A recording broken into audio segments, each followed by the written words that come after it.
The sun was barely lifting itself over the wide, empty plains when Thomas Reed turned his horse toward the narrow dirt road that led to his ranch. Morning was usually quiet at that hour, peaceful enough that he could hear the wind brushing through the tall grass. But that day, something felt wrong. His horse slowed near the old wooden mailbox at the edge of the property, snorting nervously. Thomas followed its gaze and felt his chest tighten. A small figure was tied to the post. At first, he thought it was a bundle of rags or a scarecrow left behind as some cruel prank. Then the figure shifted. A soft, broken sound escaped her lips. Thomas dismounted at once and rushed forward. A young Apache girl was bound tightly to the mailbox, rough rope biting into her wrists and shoulders. Her legs were thin and twisted beneath her, unmoving, as if they no longer belonged to her. Dried blood stained the hem of her dress, and dust covered her face and hair. Someone had made sure she could not stand, could not escape, could not even fall properly. Her eyes met his. They were filled with fear, but also something worse, resignation, as if she had already accepted whatever would come next. Pinned to her chest with a rusty nail was a folded scrap of paper. Thomas pulled it free and read the words scrawled in careless ink. A joke for the rancher. Take her or leave her. His hands trembled as anger surged through him. This wasn't humor. This wasn't ignorance. This was deliberate cruelty, meant to humiliate a helpless child and remind her she had no worth in the eyes of those men. Thomas looked around the empty road, half expecting laughter to erupt from behind the hills. There was only silence. He crouched beside her and spoke gently, though his voice was tight. "You're safe now." He didn't know if she understood the words, but she understood the tone. Her breathing eased just a little. He cut the ropes carefully, afraid to hurt her more than she already was. When the last knot fell away, her body sagged forward. Thomas caught her, lifting her with surprising tenderness, feeling how light she was in his arms. She clung weakly to his coat, as if letting go might mean being tied again. As he carried her toward the house, the morning sun rose fully behind them, casting long shadows across the land. Thomas didn't know her name. He didn't know her story. But he knew one thing with absolute certainty: whatever had been done to her at that mailbox would not be the end of her story. Ayana woke in a strange bed, beneath a heavy quilt that smelled of clean cotton and wood smoke. For a moment, panic seized her chest. Her hands moved weakly, expecting rope, but found only soft fabric. The room was quiet, lit by pale morning light slipping through a single window. Pain ran through her legs like a dull fire. The familiar reminder that they would not obey her no matter how hard she willed them to move. She tried to sit up and failed. The sound she made was small, broken, but it was enough. Footsteps approached, slow and careful, stopping just outside the door before it opened. The man from the road stepped inside. He kept his distance, as if afraid of frightening her. In his hands was a bowl of warm broth, steam rising into the air. He spoke gently, using simple words. "You're on my ranch. No one here will hurt you." Ayana did not understand every sound, but she understood kindness. It was something she had learned to recognize only because it was so rare. Her eyes followed his movements as he set the bowl down and helped her drink. He never forced her, never touched her legs without warning. The days that followed blurred together. He learned her name from a whispered word she barely remembered how to say. "Ayana." He repeated it softly, as if it mattered. A doctor came once, smelled of alcohol and disappointment, and shook his head. He said her spine had been damaged long ago, that walking again would be unlikely. The man listened in silence, his jaw tightening, then thanked the doctor and showed him the door. People from town came too. They stood on the porch, staring through the open door as if she were something dangerous or shameful. Ayana heard their voices low and sharp. They told him to take her to the mission, to let her people deal with her, to not invite trouble into his home. Each time the man answered calmly, and each time the voices left angry. At night, Ayana cried without sound. She waited for the kindness to fade, for the anger to come, for the ropes to return. It never did. The man sat nearby, mending tools or reading, letting the quiet settle around them.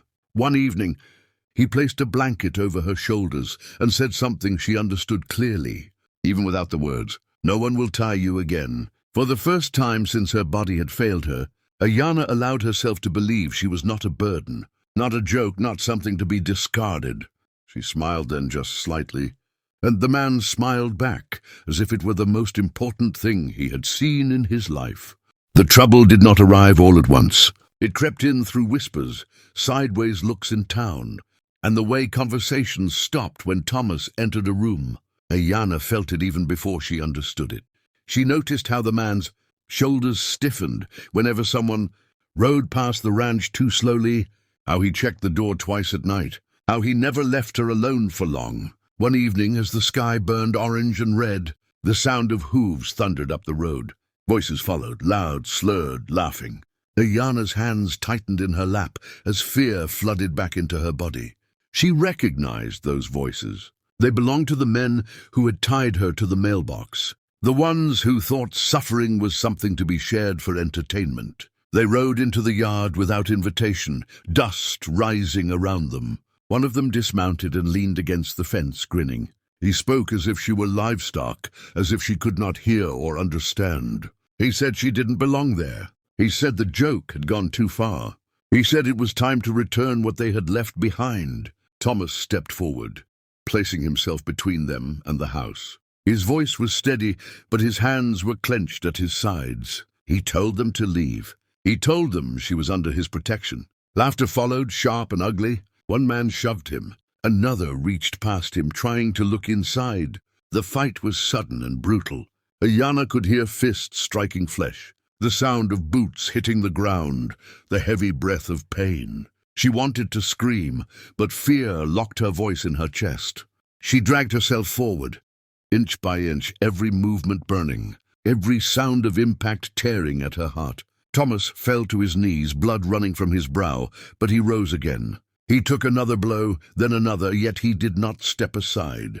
When the sheriff's horse finally appeared on the road, the men backed away, cursing, their confidence dissolving into excuses and lies. The sheriff demanded answers. The men spoke first, twisting the story, claiming theft, claiming danger. Then silence fell. Ayana was at the edge of the yard now, her body shaking.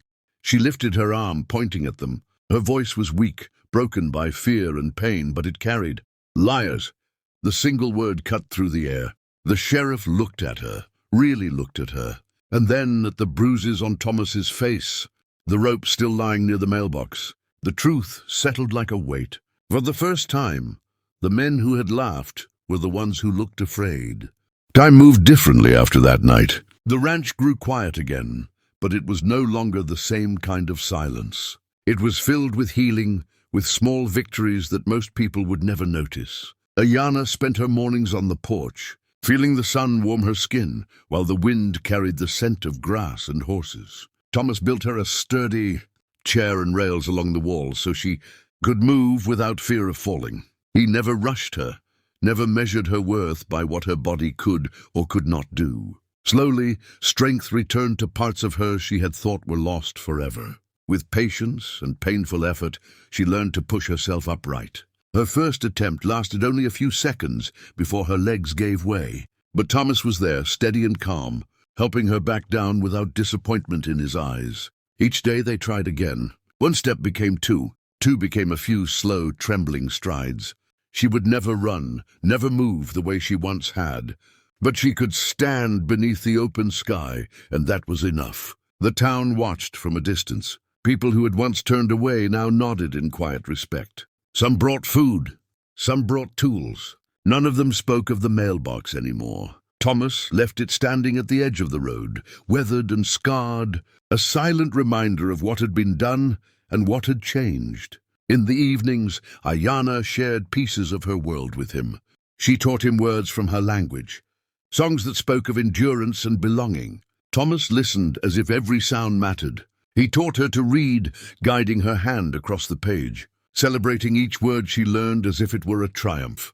She asked him once why he had helped her, why he had risked so much for someone everyone else had dismissed. He thought for a long moment before answering. He said no one deserved to be treated as a joke. He said family wasn't made by blood alone. When the seasons changed, Ayana stood beside him at the fence, leaning on her cane, watching the horizon. The past had not disappeared, but it no longer defined her. What had begun as cruelty had become something stronger than hatred.